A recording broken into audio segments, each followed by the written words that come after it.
Me, Michael Tuoyo, and I picked this topic, environmental concerns of Bitcoin mining, because I thought it was the easiest topic out there, but I was wrong. It led me down a rabbit hole, and you're gonna see it. Yeah.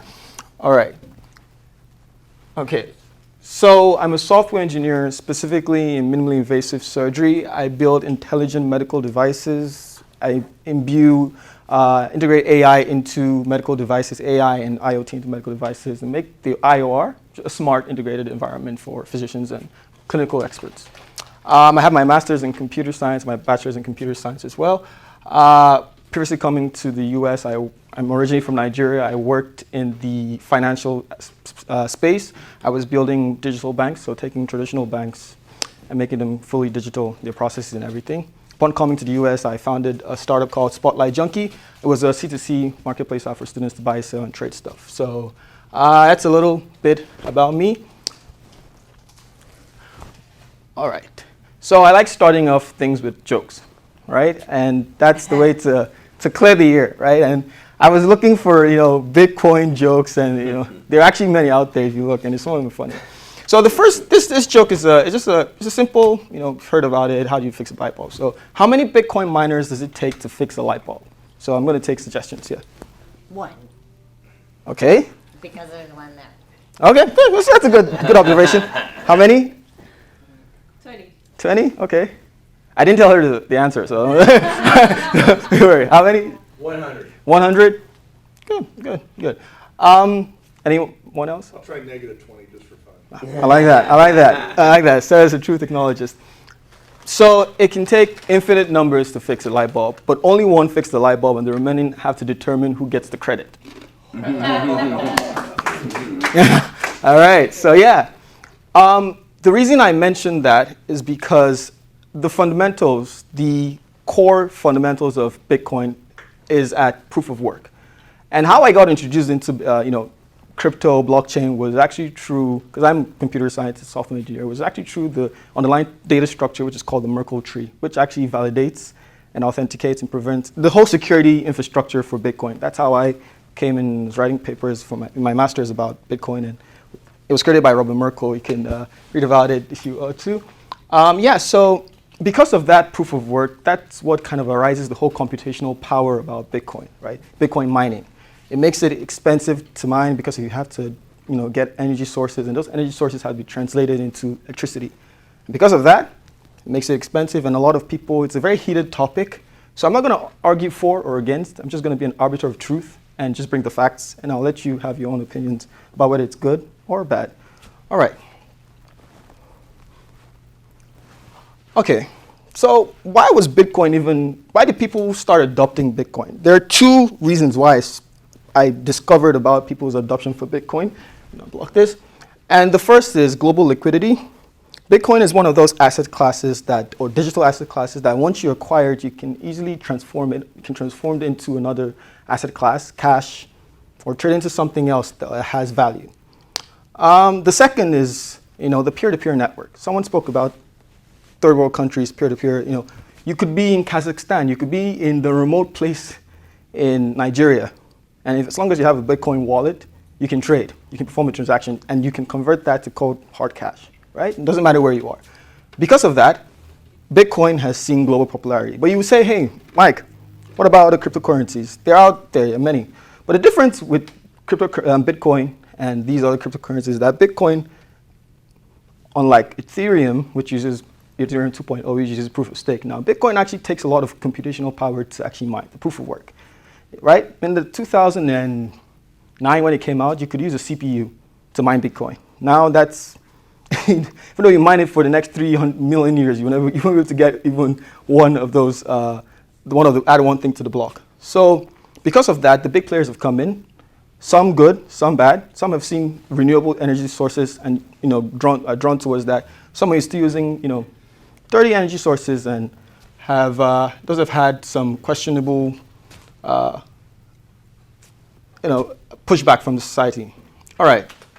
So that being said, in the late 90s, this was an article by Forbes where they said the internet is going to take all our energy. And as you can see, we still have light. It was, it was expected by 2010, by 2010, all the energy in the world will be used by the digital internet. So they were telling people back then, don't use the internet, don't use the internet, you know. Yeah, but now the internet is a thing. It didn't consume the amount of energy they proposed it's going to consume. All right. Okay. So I've spoken about the wide spread adoption of Bitcoin because of its proof of work and its blockchain. I'm just going to go here. How is Bitcoin mined, right? So what goes into actually mining this Bitcoin? They're called ASICs, application specific central or specific integrated circuits. What these are specialized computers that do the mining. And what they do is this, right? They do the huge mathematical computations. And a lot of people, a lot of individuals out there who don't use ASICs, who actually use GPUs, those are the individuals that produce a lot of e-waste. Because the thing is, ASICs are designed for Bitcoin mining. That's their full purpose. They can't be repurposed to do any other thing. You look at the Ethereum network. The Ethereum network runs on proof of stake. But the difference between proof of stake and proof of work, are you familiar with proof of stake? Okay, so proof of stake is having skin in the game. So Bitcoin, you have to, like we said about the joke, everyone has to compete against everyone, right? And the person who gets it has to prove that he actually did the work, and everyone validates it because they have the ledger, right? Everyone has access to the ledger, which inherently makes the network very expensive. Proof of stake, a small pool of individuals are chosen from the network, right? And these individuals oftentimes are the ones that have the most Bitcoins. So say Martin has 100 Bitcoins, I have 1, you have 20. Out of all of us, Martin is most likely to be chosen, right? Because he has skin in the game. He has a lot of Ethereum. So it's not as decentralized as Bitcoin because only the big players, only the people that have enough or a lot of Ethereum or cryptocurrency will be able to participate, and while the small people won't be able to participate as much as proof of work, where everyone can compete. Doesn't matter how much you have, it just matters how much computational power you have to offer. So yeah, Bitcoin, basically just everyone putting in the work with their ASIC computers and trying to add a new block to the blockchain. So the blockchain is just a digital ledger, and every 10 minutes, people compete to add to the blockchain. All right. Does anyone have any questions there? Because I know that's a good fundamental point that I never knew. I just wrote down blockchain with a question. Okay. Because I didn't know. Okay. Okay. I'm gonna give like an analogy. Sure, an analogy. Okay. We're all familiar with diamonds, right? Mm-hmm. Gold. These are hard asset classes, right? if you want a whiteboard, I can bring one over. No, it's all right. So let's take diamonds as example. You want to mine diamond now. You have to purchase the equipment, right? These are expensive equipments, I would guess, that will actually drill these diamonds or fetch these diamonds from the ground, procure them basically, right? These are actual machinery, equipments. You have to purchase that. Let's take, for Bitcoin, the counterpart for that for Bitcoin is the ASIC computer. It's an equipment that you have to use to mine, right? Now you have to find a location with you can't just go out here and mine diamonds because they're probably not that, they would have, So you have to find a location. You could, you never know, So you have to find a location to mine diamonds, a very, viable location to mine diamonds. So that's out of the top of my head, Sierra Leone has a lot of diamonds, right? You want to go to a place like that has diamonds because you can't just go anywhere. For the location, let's say that's the network, the Bitcoin network, right? That's the location. It's proven that Bitcoin is there, right? On that network, right? You can't go to Ethereum network and find Bitcoin, no. So the location to mine Bitcoin is the Bitcoin network, right? Now you have to go about the mining process. For diamonds, it's a logistical hell. You have to transport your mining equipment there. You have to set them up. You have to hire staff. You have to do everything to mine them, right? To do it at scale to the point that you would actually get these diamonds. Once you get the diamonds, what do you do with the diamonds, right? You can't just go to a store and say, hey, I have some diamonds here, right? The pearl. No. Yes, you have to polish them. You have to clean them up. And you also have to find a broker who's going to validate that diamond is actually a diamond. Now, you see, Bitcoin before you go find the broker, right? You have to take it from that region, so you have to have security, right? That will secure it. Then when you take it to the broker, they have to ensure that the integrity of that diamond is still intact, right?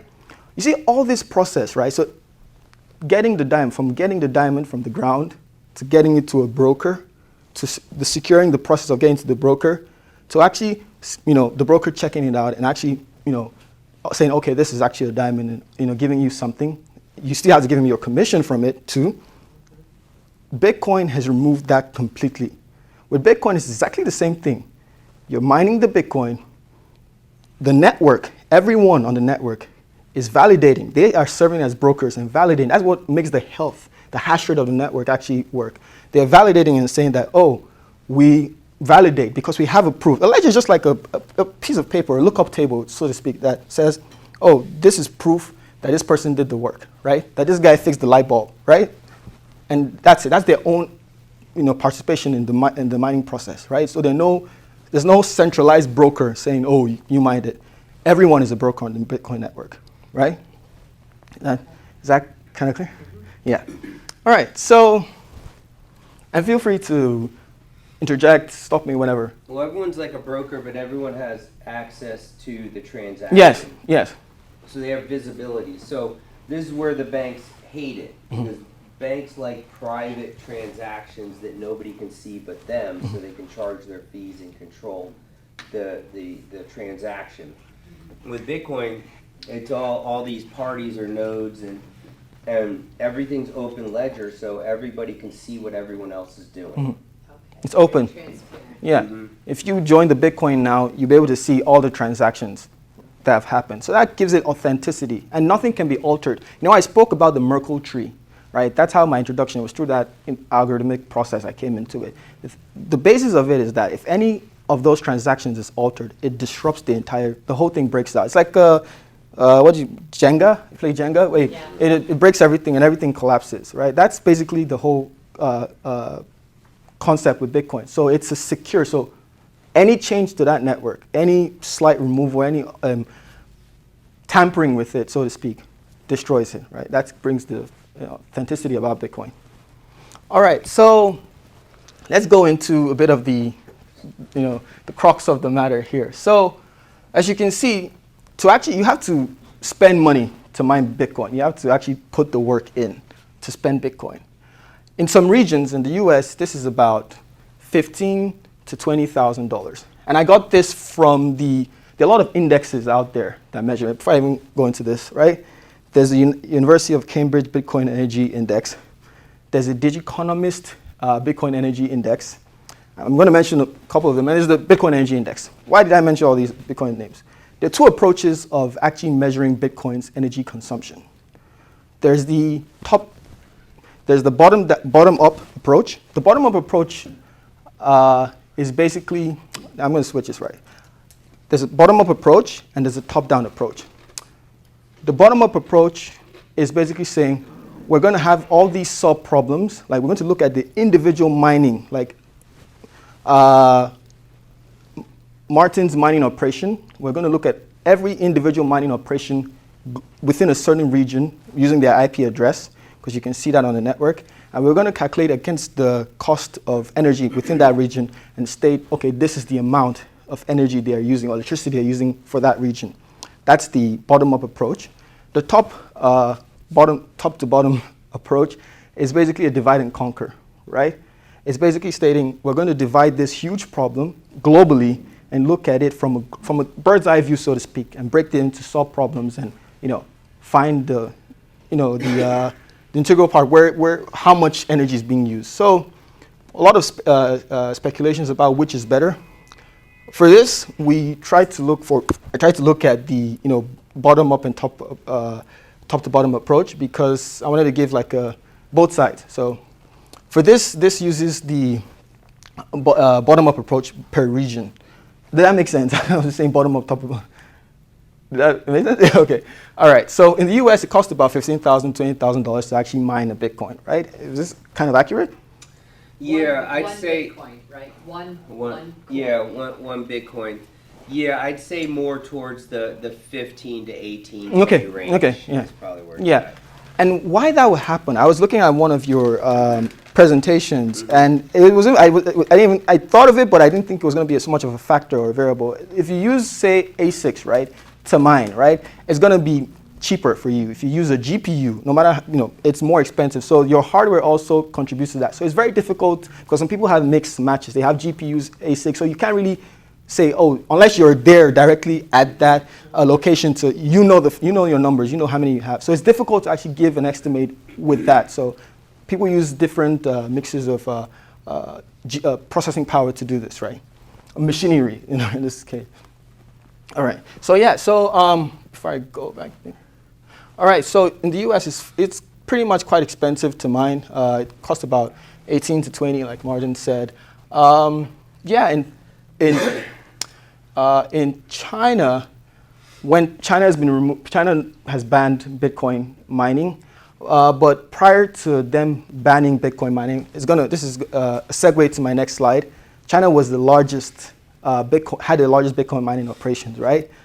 They controlled about a huge amount, I think about 50% of the hash rate when they were mining. They banned it.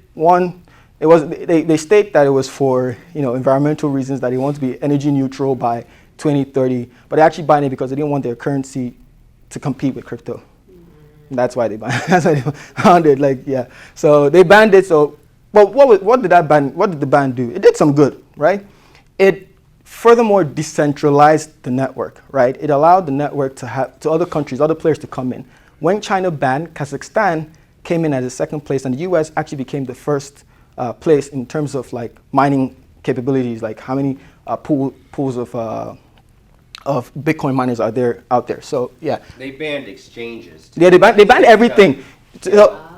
Mining, exchanges, yeah. Bitcoin usage. Yeah, and when they banned that, all the Chinese miners actually came to the U.S. and the U.S. actually has a really good presence when it comes to renewable energy in mining. So yeah, so they came to the U.S. with their machinery, and yeah, they're mining here with reusable energy and all that. So yeah. And what's also interesting with this map here is the geopolitical risk. So you might look at this and be like, well, why would we mine in the U.S. when we can go to where the green is? And then, but you could mine in China, and then they can nationalize your operation overnight. Mm-hmm. Yeah. And if you see here, I have a comment that says it costs. This is not it. No, it's a bit over. It's like 45,000 or 46. I'm not sure about that. But so it costs you about 20,000 to mine one Bitcoin, and one Bitcoin is 40,000. So basically that's about 22,000, 20,000 your profit, right? So but by this halving is 40. So probably by the next halving, it's going to cost you say 35,000, and it's going to be worth say 70, 80,000. So you can look at, yeah. All right, so this just shows the different. Sorry, I was just saying, are you guys familiar with halving? Oh yeah, that's a good. Okay, thank you. What was your question? Halving, like there's a process called halving that happens every Okay, so there's I don't know a lot about it. So Bitcoin is like a rat race, right? There's only a set number of resources out there, 21 million Bitcoins that are in existence, right? And every period of time, the network, every 4 years, right? Every 4 years, the network halves itself, right? So it halves itself.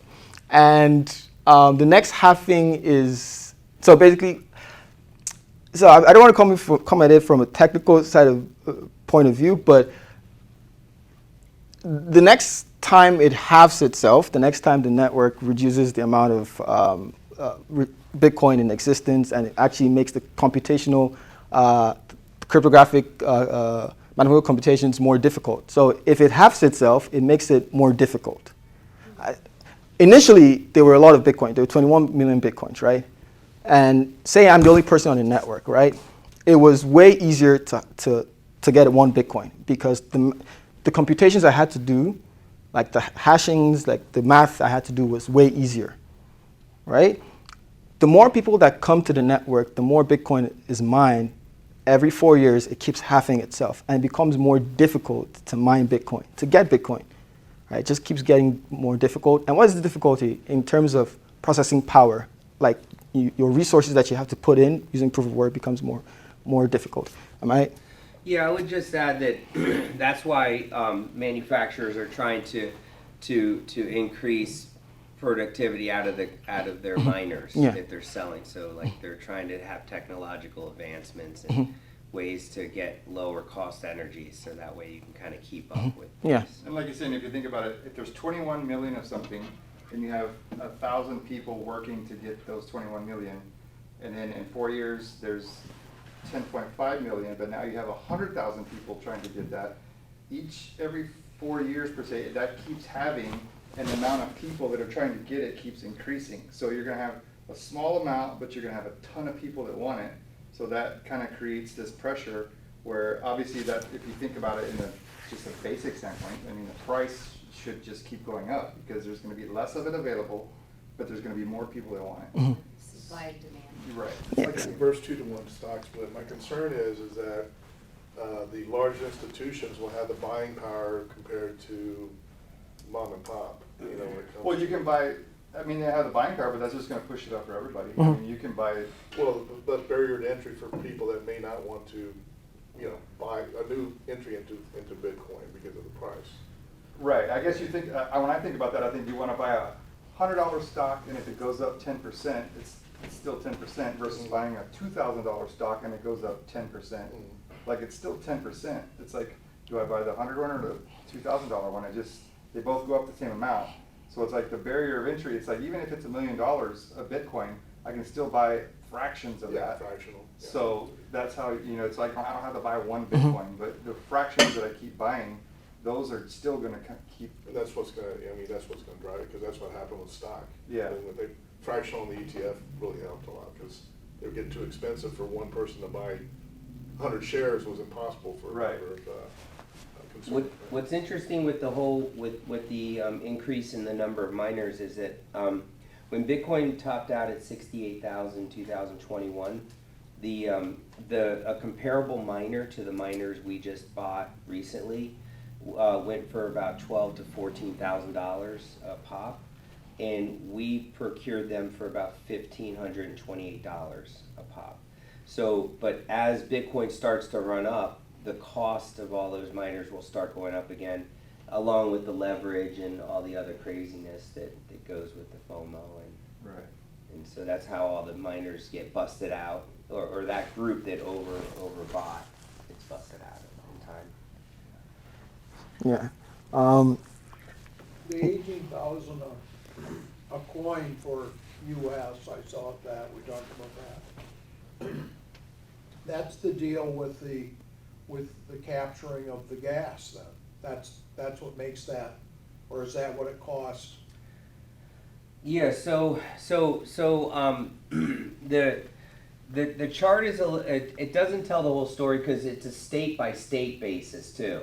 Sure. If you're mining in California and New York where energy costs are out the roof and regulatory concerns are out the roof, and there's abundance of taxes on all the energy, that's why you want to be in specific states that are friendly to what you're doing with the mining. But that may be just kind of an on average, that 18K. But if you do a coin with what's set up here, will that be less then because of the cheap fuel, or is that about what it'll be for? I think that 18,000. I don't know the answer to that. I don't know the answer to that, but I'll say that there's publicly traded mining companies that are buying tens of thousands of miners that are being deployed. So they have cost advantages that way to go and operate with lower cost points than what mom and pop operator like what we're doing here. However, we are offsetting some of that risk or some of those expenses with being in the right part of the country, capturing flared gas and converting it to energy. I think somewhere I saw 3 cents a kilowatt. Is that what I saw?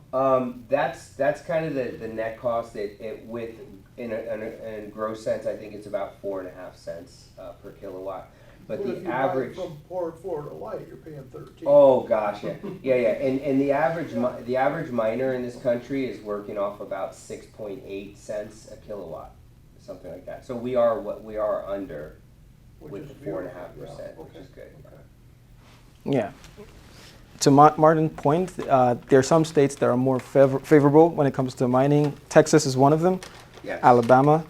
Yeah. Alabama? No. Texas. Texas is more favorable because they're a state, what you call, they overproduce sometimes. And when they overproduce, like say in the summer, that extra energy, they can push it towards Bitcoin mining. Texas is the only state that has its own grid. Yeah. State-owned grid. Out of all the states. So yeah, they can do the buyback. Mm-hmm. A lot of people do that in their homes, sell the energy from their solar. Mm. All right. Solar panels and. Okay. So this is the Digi Economist Bitcoin Energy Consumption Index, and it states that the total Bitcoin consumption for a single Bitcoin transaction is equivalent to 50 days for an average household in the US. So 50 days of energy, which is equivalent to $173 per transaction. If you're going to put Bitcoin as a country, because if you just search Bitcoin environment, anything, you're going to see things like Bitcoin uses more energy than Denmark, Bitcoin uses more energy than Sweden. Where they place Bitcoin mining as a country, if you can quantify it as a country, is at the 27th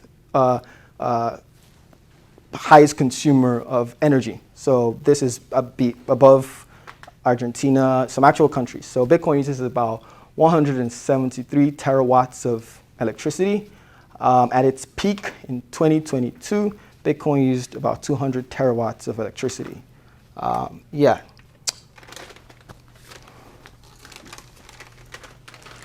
All right.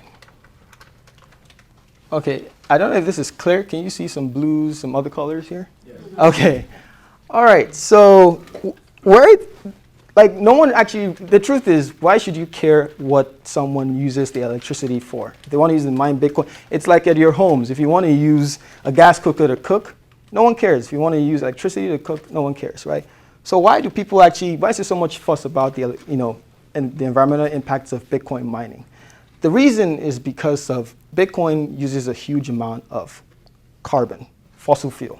It's a fossil fuel dominant industry.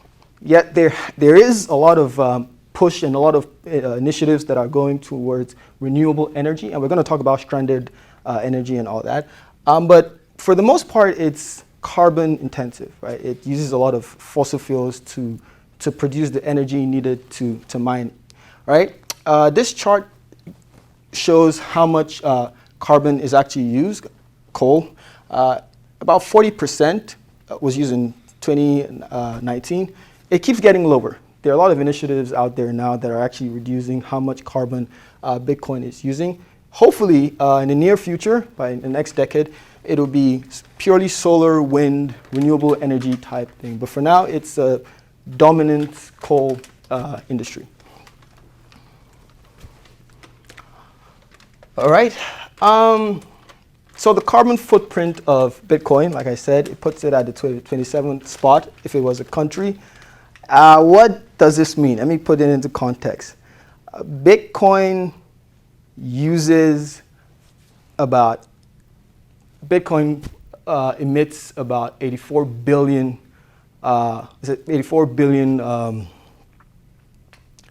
It's about burning about 84 billion, coal. Yeah, pounds of coal. That's pretty much how much Bitcoin uses. So you just get 84 billion pounds of coal and burn it. That's what Bitcoin is. It's equivalent to 190 gas-powered energy plants flaring gas. That's the equivalent of how much carbon Bitcoin does, right? When I say Bitcoin, I mean Bitcoin mining. It's interesting that China, banned Bitcoin mining because their main energy source is coal. Right. So Yeah. that probably helped. Yeah. this Well, there's a statistic. hedging process that went there with the BRICS So the problem is, there's a bet, well, are we betting that fiat's gonna continue to rule, or is it going to be a digital world after all? So there was some pressure that was coming from Brazil, Russia, and India, and to a lesser extent, South Africa, because of the amount of mining they were doing, because it was making their currency that they started creating in 2010 obsolete if it became dominant. So there's some other pressure that went behind that you don't really read about on the Chinese deal.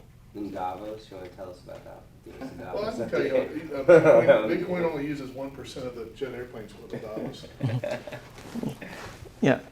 So I'm trying to wrap this around in my head from a local standpoint or the United States standpoint. So we know, and I'm just gonna talk, the Democratic push seems to be going to green energy, and I don't know that the Republican is. How is that going to affect Bitcoin? Which way that goes? There was the Crypto Act that Biden, signed off on, which says that regulatory industries or regulatory bodies should look at, ways that they can regulate Bitcoin, but not hindering, growth within the sector. How they can basically benefit from Bitcoin mining. And I speak about it at the tail end. So that's their initiative on Bitcoin. They want to look at ways. They know they're a bit slow. Now it's gone so far, Bitcoin mining has gone pretty far and it's pretty much decentralized at this point, out of their control. So they're kind of trying to do catch up and say, oh, we want our regulatory bodies to look into Bitcoin and not hinder growth with it, but also just see how they can curtail it, consumer and investor protection and sustainability, like you spoke about with renewable energy. Yeah, so So I want to say, you understand, part of that discussion with the Biden administration was on taxing flared natural gas. So they want to tax the flared natural gas to encourage operators to look for ways to reuse that energy. And so I think he signed that into law, like an executive order. Yeah. Rather, a week or two ago. And if that's the case, that's going to encourage operators, oil and gas operators, to look for people or companies like Bitcoin miners that can capture that flared natural gas, so it's not flaring anymore. Right. And they're not There'll be a liable tax tax-wise. incentive for that? Yeah. That I don't know, but with less flaring, a few things can happen. That's less tax, but also in places like North Dakota, the amount of oil production is tied to the amount of flaring that you're doing. Oh. So you're restricted by how much oil you can produce based on how much flaring that you currently have on your oil Interesting. fields.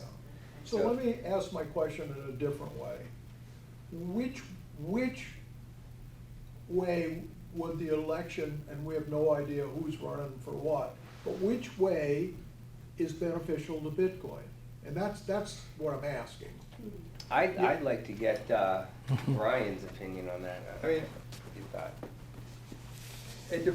That's obviously a Loaded. loaded question. I'm trying to be. Right, no, I get it, and I'm not saying that in the sense of like supporting one party or the other, but it's still like loaded in the sense of, from a lobbying standpoint, the crypto and Bitcoin and that type of are lobbying kind of on both sides of the aisle, and they want regulation, right? Because when you set the rules of the game, then you know how to play it, right? Versus making it obscure and like not having rules to be able to do things, so it makes it more difficult. But if you just put some basic groundwork of regulation saying these are the rules and let's go forward, like that helps. So I think if they're trying to do that with both sides of the aisle. I mean, there are like one or two figureheads that are completely like against it and wish crypto would die. And so those are the people obviously you don't want to support, but otherwise I think at a higher level, the parties in general are not, it's not big enough yet to come out and say like, as the Democratic Party is supporting crypto or the Republican Party is supporting crypto. I don't think it's gotten to a level of issue that they're putting at a higher level, but there are starting, I mean, the inroads are there where the basic rules are getting laid. I mean, for instance, the Bitcoin ETF, right? That was a huge step forward because the SEC can no longer prevent that type of stuff, and the rules are there. and now it's forward, so you're making another step forward in the progress of supporting crypto. And so once you get these rules going, it basically opens the door to say, well, you're not gonna stop it altogether, but, so we gotta find ways to, obviously you create new rules down the road, but you're still making rules to be able to use it and accept it and to have it there versus getting rid of it altogether. So I don't think there's one party that's purely like trying to block it versus one that's trying to promote it. I don't think it's gotten to a high enough level of issue for the parties to do that yet. But So my question is an election cycle early? Maybe in 20. right, yeah, exactly. Yeah, 'cause I didn't know what you were gonna answer. Yeah, I mean, that's just from my experience of everything. Like I said, I think the Bitcoin ETF approval was a huge step forward Yeah. for the legitimacy of the industry going forward. And so, the next thing you're gonna see is the Ethereum ETF, because you can't say you can have a Bitcoin ETF and now you can't say you can't have an Ethereum ETF. So the baby steps are in progress, and that was the big one. That was like 10 years in the making, right? They've been trying to get that going for 10 years, and finally you get approval. So that's why there's such a big deal about it. But so it legitimizes it. So It's We gonna be have interesting to Robert see how they Kennedy come. Jr. is, Yeah, I just have to put a plug in for my boy. I'm campaigning for Robert Kennedy Jr. He is definitely very pro Bitcoin, so, and I'm sure you all know that he's running as an independent. And we have to work really hard to get him on every state's ballot.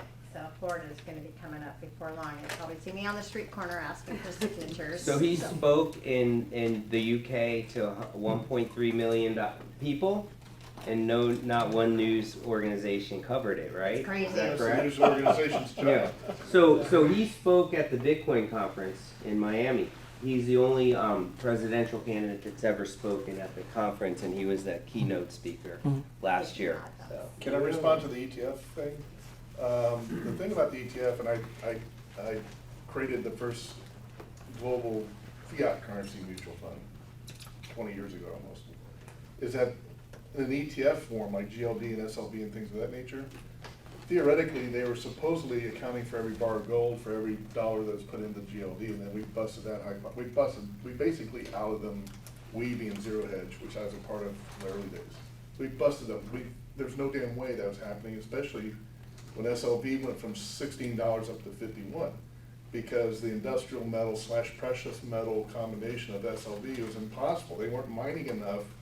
They didn't have enough in storage, if you will, to account for all the shares of SLV, right? Right. So the concern I have is that in the Bitcoin thing, it legitimizes it, but how's this accounting gonna work? How are they gonna know?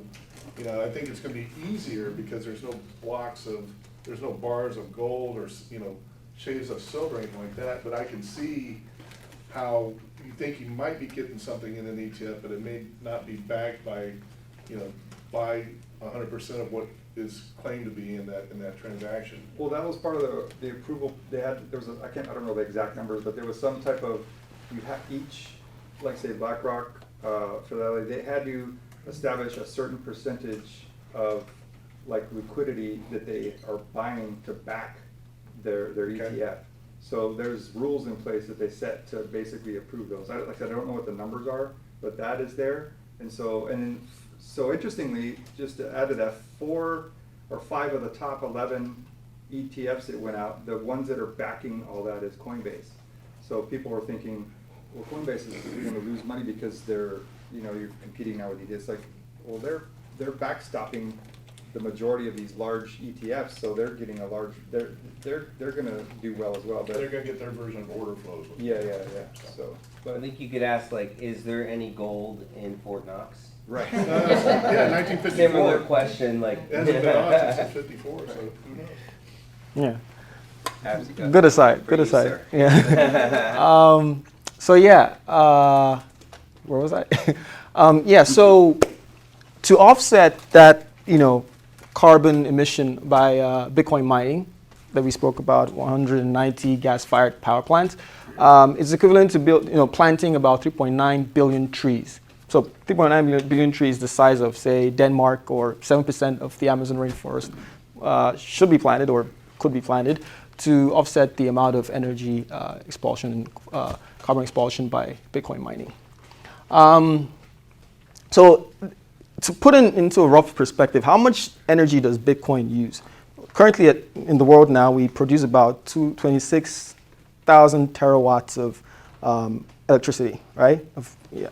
Bitcoin uses about it uses 173 terawatts, right? That's out of 1%, that's 15% of 1%. So just a very minute percentage of actual, the whole thing, the whole gist of this whole thing is that people are just mad about that, okay, Bitcoin uses, they just they'll pick a hole wherever they just see a small issue with Bitcoin, right? If Bitcoin became completely green tomorrow, people will say, hey, we don't like the color of the miners you're using. Why using pink? Using more something. So that's basically it, right? It's not about how much energy, because you shouldn't care how much energy people use, right? It's just the source of the energy, kind of, yeah.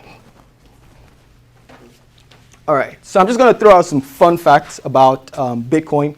The carbon footprint and the water footprint of Bitcoin. Bitcoin uses about 660,000 Olympic-sized swimming pools worth of water. So I'm sure you don't hear that much about Bitcoin. When you hear Bitcoin, you think electricity, carbon, but it also uses water. Like I spoke about Quebec. Quebec, they have hydroelectric power plants where they actually, use water for Bitcoin mining. And Bitcoin uses, in land perspective, because you spoke about gold and that, so in terms of land, if you add up all the mining rigs in the world, they use about just a little bit over the size of Los Angeles, so 1.4 times the size of Los Angeles. This is by 2020, 2021, so this will be a little bit bigger. But yeah, so that's the size. If you add every single mining rig together and lump them up, that's the size of how much the whole Bitcoin footprint and land footprint is. Yeah, so also a single Bitcoin transaction uses about 16,000 liters of water. And I'm sorry, can you define what a Bitcoin transaction is? Certainly it's not every time I sell or buy any kind of Bitcoin. it's like, say you purchase something with Bitcoin. Sorry, what? You purchase something with Bitcoin, that's a transaction. I bought some Bitcoin. Yeah, you buy some Bitcoin, you purchase something with Bitcoin. That's a transaction using Bitcoin. Okay. So Every time I do that, it costs, yeah, because it's added to the ledger. wow. That purchase, that interaction with the Yeah. currency is added to the ledger. So it takes that. Yeah, so when I worked in finance, I worked in reconciliation, I worked on debit and credit, so building software for that. So it's almost the same thing. Every time you make a transaction, there's someone's account being credited and someone's account being debited. It may not happen in real time, but synchronously that happens, right? So, but the bank is the one that has, the information and has that control of who's having the money and all that. Is that higher than using cash or lower? Sorry? The value of the transaction, is that higher than using a cash transaction, a Bitcoin transaction, or lower? Does it cost more to purchase with Bitcoin than with dollars? Mario, I'm gonna let you. Yeah, I think I've read it articles and I don't know that I buy it, but they say it costs more to produce the cash that flows throughout our system. There's more energy waste See, as it nobody relates talks to that. about that. Yeah. And Yeah. and I don't know the truth behind that. Like the same as Greenpeace is going to come from an objective, their own objective. And so I just kind of I don't know.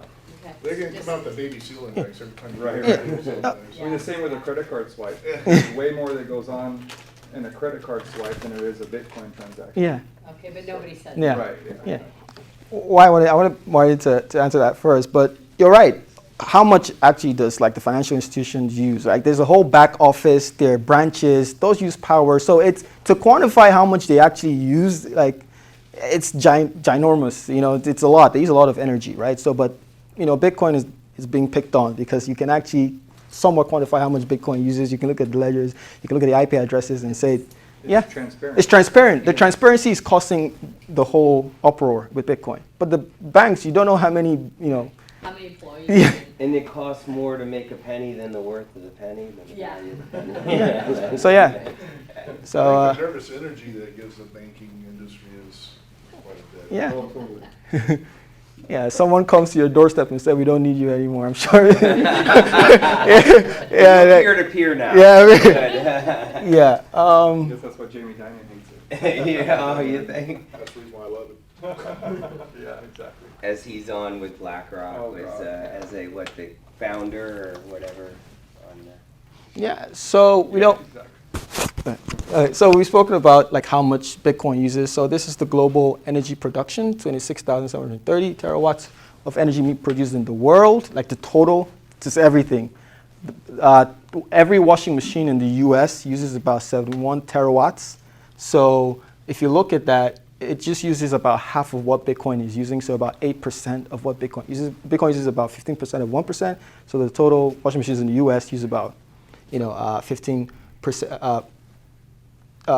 slightly less than that. So yeah, so that's the total electric consumption of Bitcoin. And this is primarily due to the proof of work, the effort that you have to put into actually mining this Bitcoin and getting it. So a lot of people argue for proof of stake. That proof of stake is a more greener method because less people are involved in the validation process of Bitcoin mining, actually adding it to the blockchain. But the problem is that proof of work is actually very efficient when it comes to capturing these, stranded energies. Like take, for example, methane, right? Or flaring gases, right? Methane produces about 80% more heat than carbon dioxide. Right? So it produces a lot of heat, which is actually really bad. It's a greenhouse gas. It's really bad for the environment.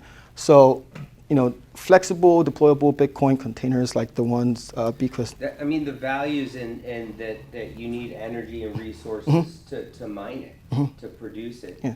So that's why they call it digital gold versus you buy pyrite, and you can artificially create gold, and that's like proof of stake because there's no shortage of it. There's no limit to how much can be produced. Yeah.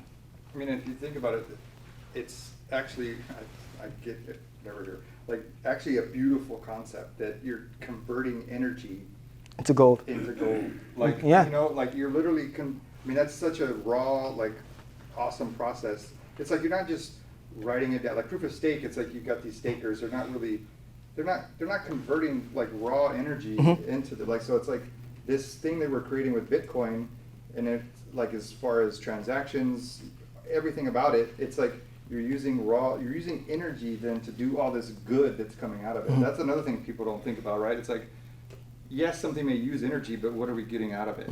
That's right. It's like, because people use energy that doesn't provide any benefit to society whatsoever. But if the energy that Bitcoin is using to create Bitcoin, like you're providing all this to the world, it's just an amazing thing if you understand the whole process of how it works. I'm gonna throw this out there. This is my findings. This is not my words, but like what I saw. So Bitcoin uses proof of work to create sustain its value and create this add to the blockchain. And I saw the fiat currency, like the dollar. How does the dollar?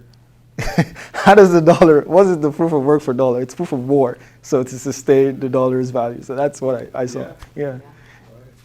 And how much does war cost? It costs a lot. Well, So- that's not unique just to the U.S. It's to every country. That's all the fiat. Yeah. There's a guy who wrote a really, really good book. I can't think of his name off the top of my head, but he talked about that, how the energy use of Bitcoin and versus what people do to protect wealth and dollars and all this other stuff, like wars and like the everything that's used to protect that, like is way, the cost of it is outrageous, and we don't think about those things. And he did his whole like PhD on it, and I think the guy, he went to Air Force Academy or whatever, but it's just a really good book. I'd have to look it up, but it's a, Yeah. Well, the problem is all the countries are wanting to value their own currencies, and so the only free-floating currency that was left was Norway.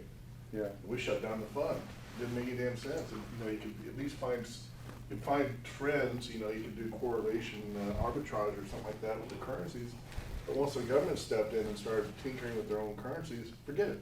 Yeah. It blew the algorithms out of the water. There's no reason to continue doing it. Well, that, and you have some politicians who are like, well, Bitcoin, it's not backed by anything. It's like, Well, the dollar's really not Dollar backed by didn't- anything either, you're just keep printing more money. Theoretically, they don't Right. need to tax us, all they have to do is print, Yeah, exactly, so. right. Yeah. Yeah. So Bitcoin mining sustainable energy solutions, right? So Bitcoin actually does quite a bit when it comes to being very sustainable. It captures, like we've spoken about, it captures stranded energy, stranded utilization. So, surplus energy, wasted energy, converts that into Bitcoin, right? So Bitcoin mining helps with that. Gas flaring, reduction in gas flaring, so no more gas flaring. Bitcoin, sticks itself in there, plug and play, and it actually, reduces gas flaring in regions where there's a lot of gas flaring, and stabilizing the power grid. So lastly, at this point, I actually didn't realize this. So some power grids actually overproduce energy, and when they overproduce energy, it just goes to waste. So Bitcoin can, and because of the flexibility of the containers nowadays, they can just literally deploy themselves to those locations and just capture that energy and stabilize the grid because they're using amount, so the grid quickly becomes stabilized. And yeah, so those are some useful instances where Bitcoin just comes in and just helps the environment quickly. All right, so the Foundry pool, right? So the Foundry pool is like a coalition of miners in the US who add their resources together to mine Bitcoin. And it's shown that they're using about 71% of green energy. So they're using completely green energy. That's 71%. All their mine operations is 71% ESG-friendly energy. So that was very interesting because I looked at a lot of pools of Bitcoin miners consolidating their resources together, and these guys actually had the most. So it was very interesting. The Foundry pool, you should check them out. They have,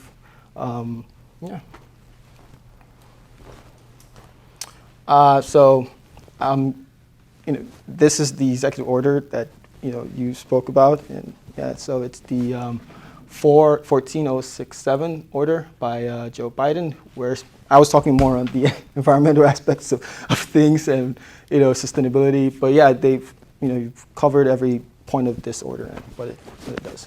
Yeah. Questions?